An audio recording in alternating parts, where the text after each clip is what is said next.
Tips on how to prevent a high bounce rate. If you own or are involved in a website and you've never heard of bounce rates, then it may be worth reading on.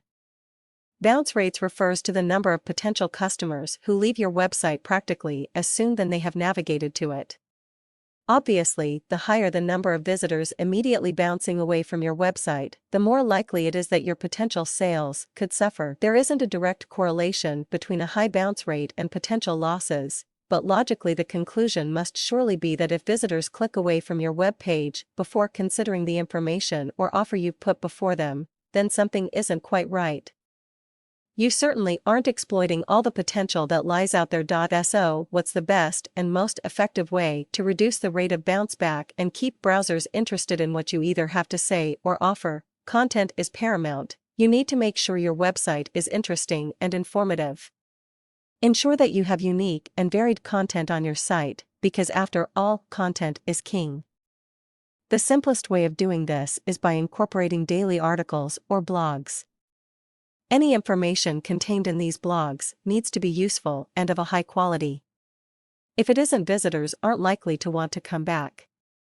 If you can't spare the time or haven't the inclination to write them yourself, then you can always pay someone else to do it. Remember though, not everyone appreciates lots of text. Try varying the output and use creative visual displays in video form to mix things up. Keywords. The strategic use of keywords is crucial if you want to avoid high bounce back rates. Browsers generally search for specific terms and phrases, not broad generalities. The golden rule of SEO is that the placement of specific keywords is paramount if you want to get the level of traffic you feel your site deserves.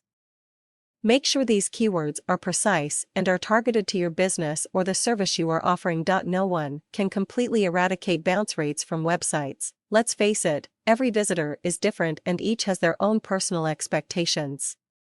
Still, if you are prepared to make some changes to your website and optimize it to keep the bounce rates to a minimum, then traffic levels should improve.